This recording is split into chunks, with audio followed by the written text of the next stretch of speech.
نستعيذ بالله. وللآخرة خير لك من الأولى. Ahiratun деген сөз негізі ахирун деген сөздің әйел тегінде келген түрі. Муаннас түрінде берілу себебі қыздар әл-хаятул ахира деп әл-хаяттың сипаты болғандықтан. Өмір, әл-хаяту, қандай өмір? Ақырғы өмір, соңғы өмір деген мақсатта болғандықтан, кейін уже әл-хаят деген сөзі түсіп қалып, оның орнына тікелей әл-ахира деп кеткен. Сонда бұл тікелей ақырет деп түсінеді. Ақырет өмірі яғни. Бұл түсінікті ме қыздар? Әуәлін сөзі жалпы бірінші дегенді білдіреді. Оның әйел тегі уля. Алайда мына әл-уля деп келу себебі тағы да әл-хаяту өмір, әл-уля бірінші алғашқы өмір, яғни дүниедегі өмір дегенді білдіреді. Алдыңғы, яғни дүние өмірі. Яғни дүние өмірі. Бұл түсінікті ме қыздар? Хайрун сөзі жақсылық дегенді білдірумен қатар, ең жақсы, ең қайырлы, қайырлырақ дейміз, мына салыстырған кезде мен деген предлогпен береміз. Сондықтан бастапқыдағы сөйлеміміз мына сөйлем қыздар. Әл-ахирату, ақырет өмірі, хайрун, қайырлырақ.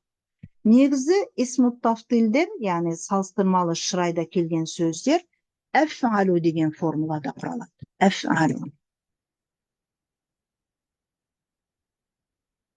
Әф'алу. Ә'заму, әкбару деген сияқты.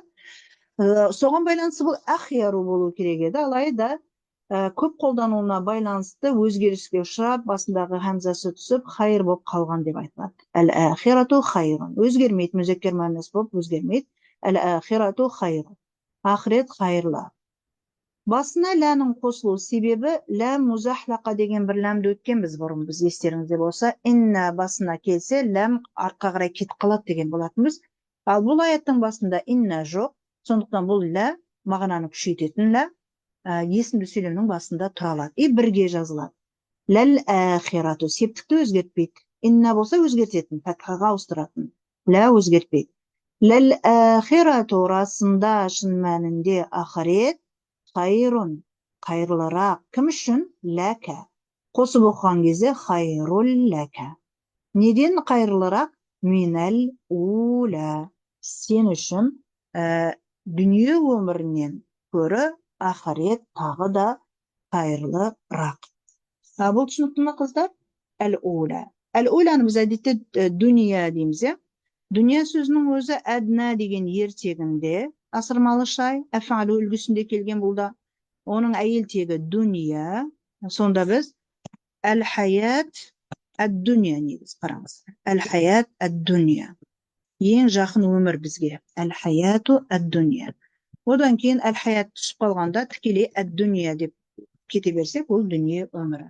Сонда дүние өмірі деген сөздің синонимі ретінде аяттарда әл-уля сөзі келген. Әл-уля бұл да асырмалы бірінші дегенді білдіріп тұр дедік.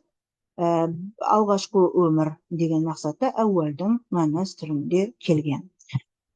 Тәпсіріне қарасаңыздар да уәләддә ләні бұл жерде де қойып тұрсыздар, лә плюс деп. Уәләддәр, мына жерде әл артиклі бар, ләм алдына қосылғанда ол түсіп қалады қыздар. Уәләддәрул ахира, яғни ақырет өмірі. Қаракатын қойса қараңыздар, дамма, ақырет жұрты. Хайрун ләка минәд дүния. Не үшін хайырлы екендігін түсіндіреді тәпсірде.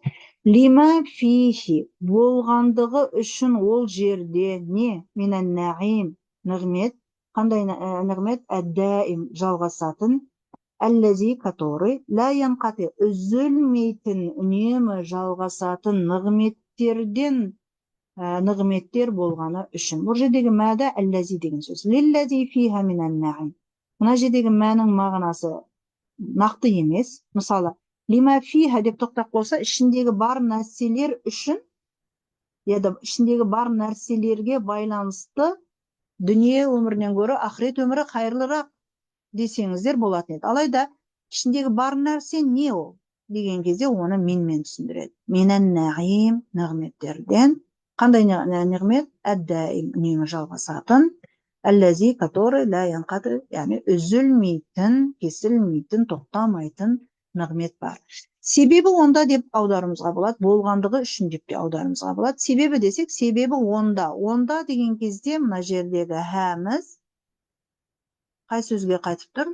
Онда дегенде ол әддарул әхираға қайтып тұр. Яғни ақырет жұртында нығметтер, үзілмейтін нығметтер болғандықтан ақырет өмірі сен үшін қайырлырақ.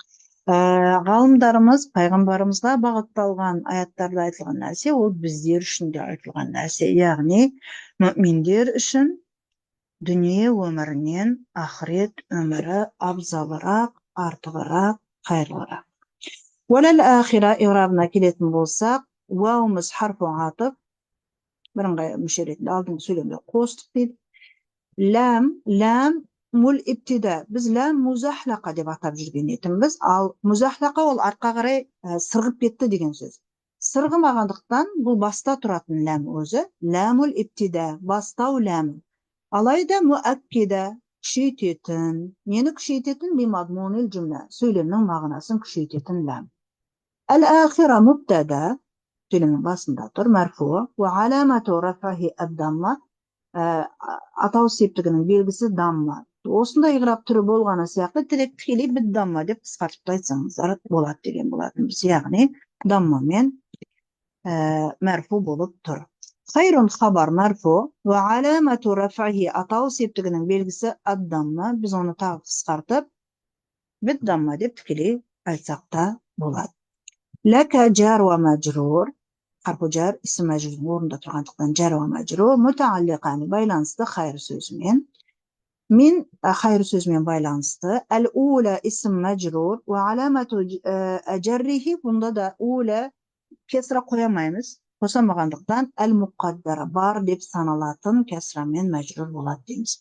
Жар ва мәжрурымыз тағы да хайр сөзімен байланысты. Бұлай түсінікті ма қыздар?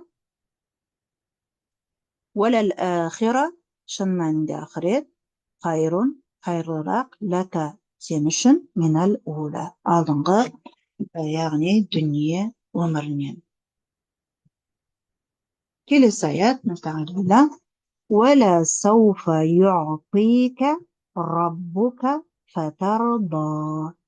Садақаллаху азим. Лә тағда лә ретінде келді. Алайда бұл лә қайла екендігіне қарайық, өйткені есімді сөйлем емес, бұл етістіктің басына лә келген болса, бастағы қасамның жауабы ретінде жалғасқан болуы мүмкін. Уәлә. Сауфа етістіктің осы шақтағы етістіктің басында келеді, келер шақта білдіреді. Ю'тика раббука, саған Раббың береді де, сен оған бергеніне разы боласың. Яғни ақиретте саған Раббың сеніңді береді де, сен оған разы боласың дейді. Ата етістігін біз инна ағатайна кәл-кәусар дегенде өткен болатынбыз. Осы шақ ю'ти, қараңыздар, аятта. Аятта не деп тұр? Сауфа ю'ти. Ю'тидің бір фәғіл бар, төменде түсіндіруге тырысамыз оны. Кә саған. Негізі бұл етістік ю'ти. Кім береді? Раббук. Сенің Раббың. Атау септігінде раббу дедік та, кә дедік. Раббу, кә.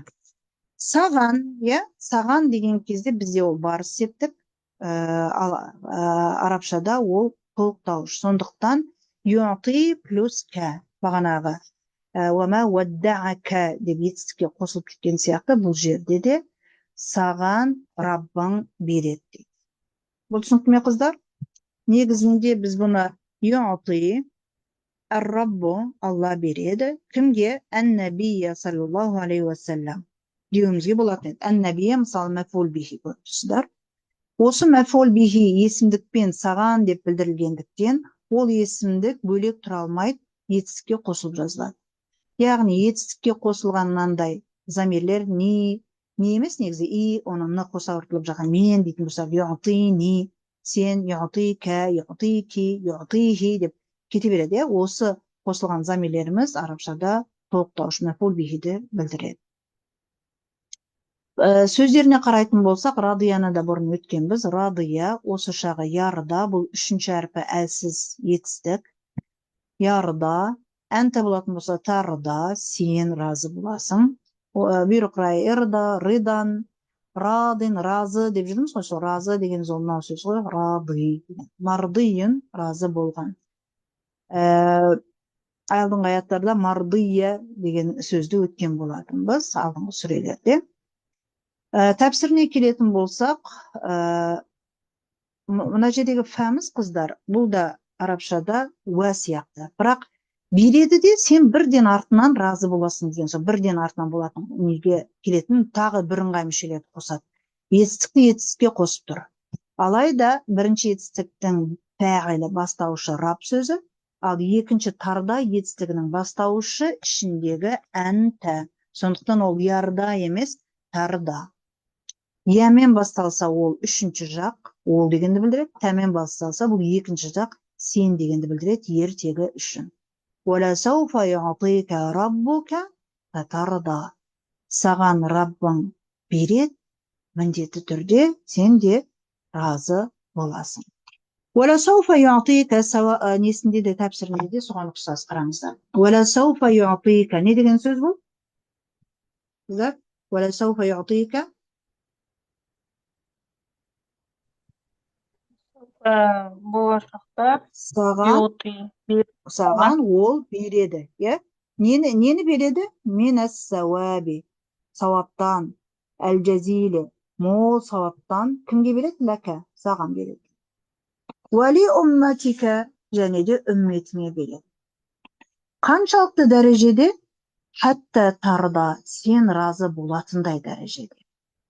Немен разы болатындай? Бима аътака, саған берген нәрсесіне.